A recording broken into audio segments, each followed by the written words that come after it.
Donc nous sommes en train d'examiner, de discuter des amendements, 221 amendements qui ont été déposés sur ce projet de rapport par presque tous les groupes politiques. Alors on peut se réjouir que dans la philosophie générale, beaucoup d'amendements soutiennent à des degrés divers, mais tous les groupes qui ont amendé soutiennent l'idée d'une législation horizontale, ce qui est l'objectif premier de ce rapport. Et donc là-dessus, c'est une réelle satisfaction que nous soyons tous dans le même état d'esprit. Au-delà de cette philosophie générale, il existe évidemment quelques points de divergence qui vont nourrir notre travail de production d'amendements de compromis sur certains aspects que je vais lister. Le premier, c'est la définition du lanceur d'alerte. Et plusieurs groupes ont introduit des amendements qui visent à introduire la notion de bonne foi dans la définition du lanceur d'alerte.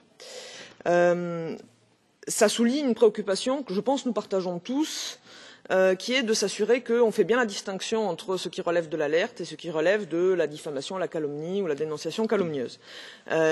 Ceci étant, la terminologie bonne foi ouvre la possibilité d'aller questionner l'intention du lanceur d'alerte, ce qui, dans un rapport déséquilibré où les pressions judiciaires peuvent déjà être très nombreuses, pourrait affaiblir encore la protection que nous voulons donner aux lanceurs d'alerte en offrant la possibilité d'aller toujours lui faire un procès en moralité ou justement décortiquer ses intentions. On sait que les lanceurs d'alerte sont soumis à énormément de pression, sont dans une situation de fragilité en face des poursuites. Donc, ce que je pense proposer, c'est de trouver une formulation qui indique que, bien évidemment, le lanceur d'alerte, lorsqu'il lance l'alerte, doit être convaincu de ce qu'il avance, de la véracité et de la gravité des faits qu'il dénonce, ce qui est bien sûr que recouvre l'idée de bonne foi, sans pour autant ouvrir une brèche trop large qui concourrait à affaiblir encore le lanceur d'alerte. Donc là-dessus, j'espère que, partageant cet objectif justement à la fois d'éviter, de bien distinguer entre ce qui relève de la calomnie, la diffamation et l'alerte, mais en même temps en visant à protéger le lanceur d'alerte, on pourra s'accorder sur une formulation alternative. S'agissant de la définition, également certains amendements voudraient restreindre la protection uniquement aux relations de travail classiques ou contractuelles, salarié employeur ou aux relations contractuelles. D'autres groupes, fort justement, à mon sens, ont souhaité au contraire élargir la protection, quelle que soit la relation qui lie le lanceur d'alerte à l'entité ou aux entités incriminées.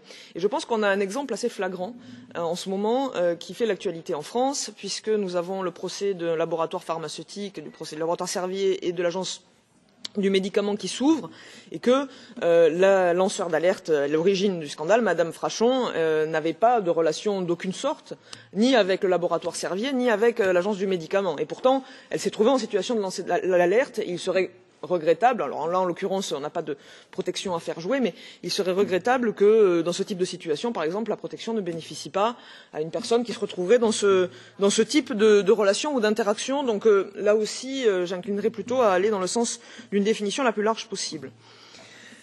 Un autre sujet sur lequel nous avons des points de divergence, c'est la définition de l'intérêt public ou de l'atteinte à l'intérêt général. Alors évidemment, là-dessus, on a ce qui vous a été proposé dans le projet de rapport, c'est un principe, une définition générale, un principe général, et puis illustré par une liste d'exemples qui vient illustrer ce que peut être une atteinte à l'intérêt général. Certains groupes veulent restreindre cette liste. À mon sens, on s'écarte à ce moment-là quand même de la réalité de faits qui peuvent être dénoncés par les lanceurs d'alerte et qui concernent l'ensemble des citoyens, qui relèvent effectivement de l'intérêt général. En particulier, par exemple, il me semble difficile de retirer la dénonciation de conflits d'intérêts de la liste illustrative. Pour moi, on est quand même sur quelque chose qui relève clairement de l'atteinte à l'intérêt général. Par contre, j'entends la demande de plusieurs groupes qui voudraient à la fois instaurer des règles spécifiques pour des secteurs sensibles ou qui voudraient explicitement protéger un secret qui relève non pas d'intérêt économique, mais de déontologie ou de règles déontologiques ou de confidentialité, comme on peut en connaître. Donc, dans ces cas-là, je pense qu'on peut effectivement envisager, sans créer des exceptions trop larges, certaines règles spécifiques, et je tâcherai de faire une proposition dans le cadre de la négociation des compromis. On a un gros point de division sur l'anonymat.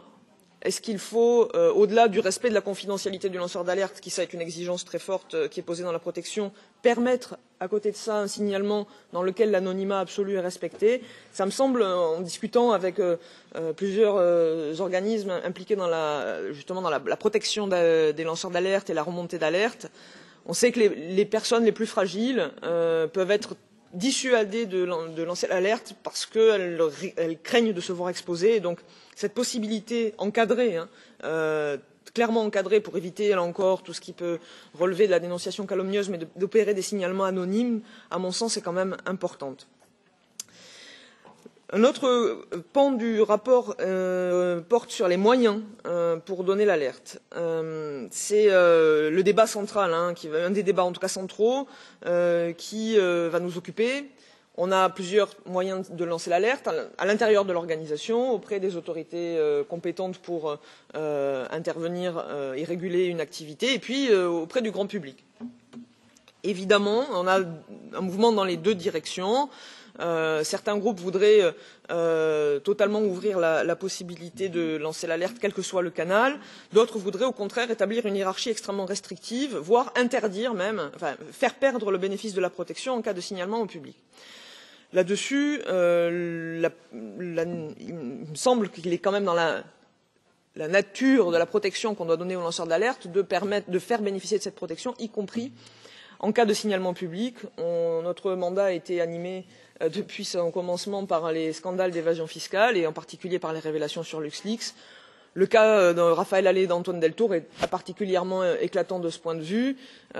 S'agissant de la dénonciation d'accords passés entre à la fois l'employeur, l'organisation, de manière institutionnelle, et puis les autorités administratives compétentes en la matière, le signalement soit en interne, soit aux autorités nationales n'emporte pas vraiment d'efficacité s'agissant de l'alerte, et l'alerte au public était bien la seule option possible. Donc, à mon sens, la possibilité d'aller signaler directement au public doit être maintenue et doit là aussi permettre un total bénéfice de la protection. On a commencé à en discuter, je suis sûr que ces débats vont se poursuivre. De la même manière se pose la question de la charge de la preuve, mais qui est liée à la bonne foi. La protection en cas de sanctions et de représailles fait plutôt l'unanimité. Je pense qu'on aura quelque chose d'assez consensuel sur ce sujet. Certains groupes voudraient voir non seulement réparer le préjudice aux lanceurs d'alerte, mais aussi leur octroyer une récompense en cas de bénéfice financier pour la collectivité. Ça me semble nous engager dans une voie dangereuse. C'est pas vraiment dans la culture européenne, il me semble. Et puis c'est de nature aussi à jeter le soupçon et à semer le trouble quant justement aux intentions du lanceur d'alerte. Donc c'est une voie sur laquelle je ne souhaiterais pas m'engager. Là aussi, nous en discuterons entre shadows, mais vraiment, je pense qu'on s'éloigne de l'essence même de ce qu'est le lanceur d'alerte. On a un consensus sur l'idée d'un organe de protection des lanceurs d'alerte. Simplement, la question des moyens qui s'y attacheront sera aussi posée. Et puis, évidemment, le sujet de la base légale se pose. Nous en discutons. On va ouvrir, je pense, certaines perspectives en laissant à la Commission, néanmoins, le soin d'avancer avec des hypothèses plus précises à ce sujet. Donc, la première réunion de shadow a eu lieu hier. Et je remercie tous les shadow rapporteurs de tous les groupes pour leur participation active et extrêmement constructive, qui, j'en suis sûr, se poursuivra puisque nous avons une autre réunion de shadow quelques jours avant le vote qui, à ce stade, est prévu il me semble, le 28 septembre.